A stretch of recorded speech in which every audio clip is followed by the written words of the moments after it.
Hi, y'all. Welcome to Book Club, where I will be showing you my art and giving commentary on books that I have read. Today's book is Maya Angelou's I Know Why the Caged Bird Sings. So we start the book with Maya and her older brother Bailey arriving in Stamps to live with their grandmother and their disabled uncle. It says, quote, "The town reacted to us as its inhabitants had reacted to all things now before our coming. It regarded us a while without curiosity, but with caution, and after we were seen to be harmless, and children, it closed in around us as a real mother embraces a stranger's child, warmly but not too familiarly. We lived with our grandmother and uncle in the rear of the store. It was always spoken of with a capital S, which she had owned some 25 years.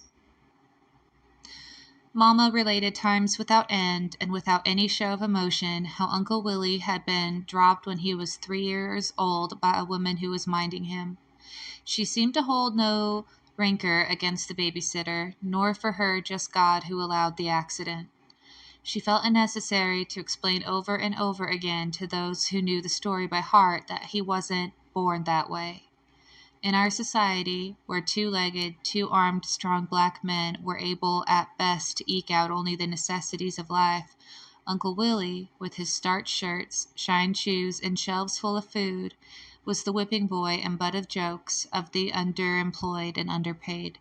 Fate not only disabled him, but laid a double-tiered barrier in his path.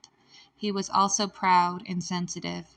Therefore he couldn't pretend that he wasn't crippled, nor could he deceive himself that people were not repelled by his defect.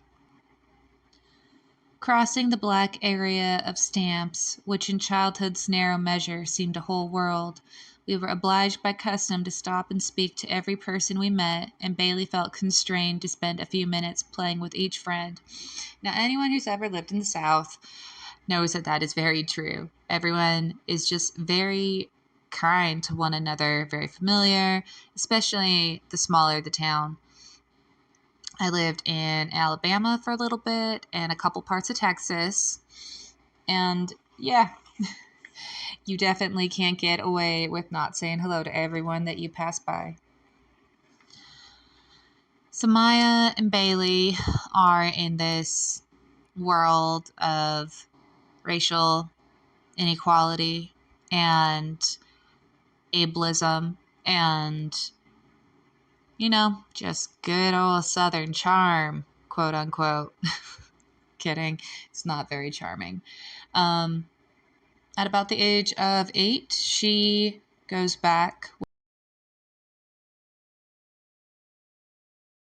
with her mother. It never really explains why she was taken from her mother in the first place. And while she is there with her mother, some horrible things happen, and she ends up in the hospital. And her mom's boyfriend ends up in jail, and the second he gets out of jail, being beat to a pulp till he's dead, as he deserved. And it's decided that the mom can't keep the kids safe, and so they are sent back to Stamps to live with grandma and uncle again.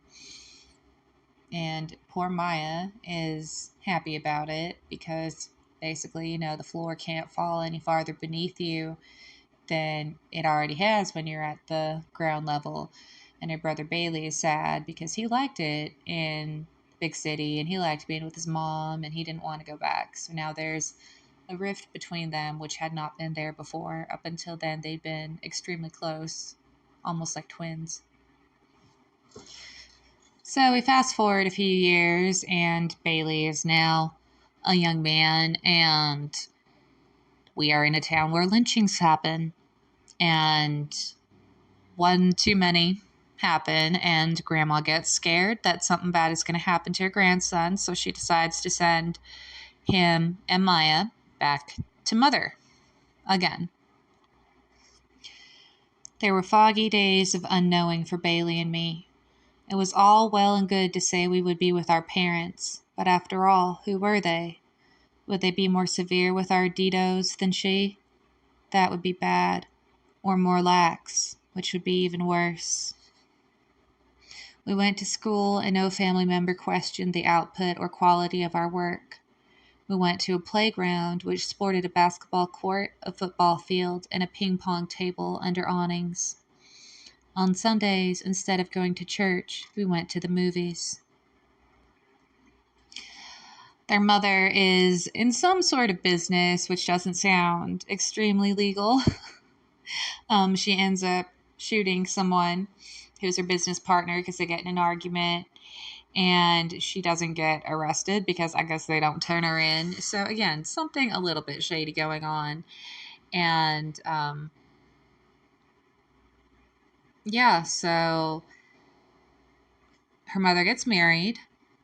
World War II starts, and she decides to move in with her father and her father's fiance, Dolores.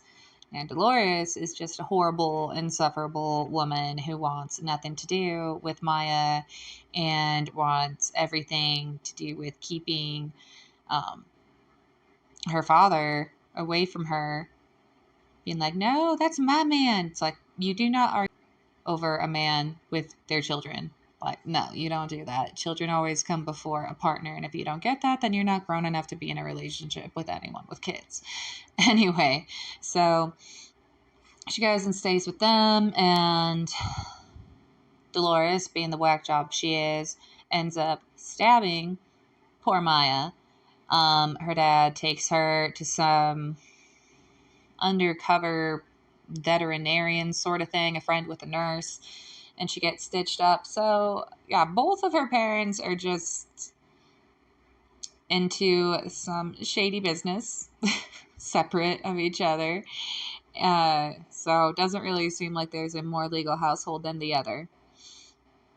Maya decides to move back with her mother after she is done healing from the stab wound, but, is ashamed to go back and tell her mom what's going on. She's afraid that her mom is going to kill Dolores, which actually seems pretty reasonable, seeing as her mom shot her business partner. So, she lives in a car for a couple months and is running around with some hoodlum, homeless kids, just, day by day. Finally, she gets sick of sleeping in a car and being homeless and calls her mom, and her mom sends her a bus ticket, and her mom picks her up and asks why she's all skinny and why her clothes are bad, and she doesn't tell her, but her mom just kind of, I guess, accepts that, yeah, things were not good there and we're going to make sure they're better now. So Ma gets it into her mind that she's going to be a trolley conductor, and there are no black trolley conductors in that city. And so she goes and stays camped out at the trolley office for a month straight until they finally give her the job. And yeah, she got her way. She realized they weren't going to give it to her, and she wasn't going to back down. So she's a strong-willed woman. Shortly after that, she gets pregnant from a one-night stand. And,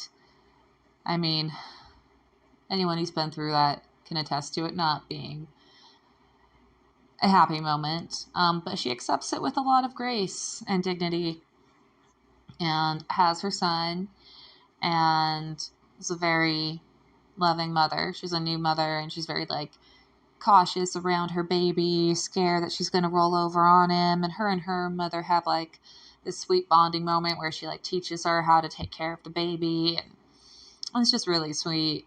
Watching her mom get to be a grandma after having to miss several years of her children's lives, which again never really explained, but yeah, it's obvious that she's a good mom and happy to be a grandmother, and Maya rises to the occasion to be a wonderful young mother. All right. We will be posting another video next week at the same time. please like, please sub, please share, please and thank you. Bye.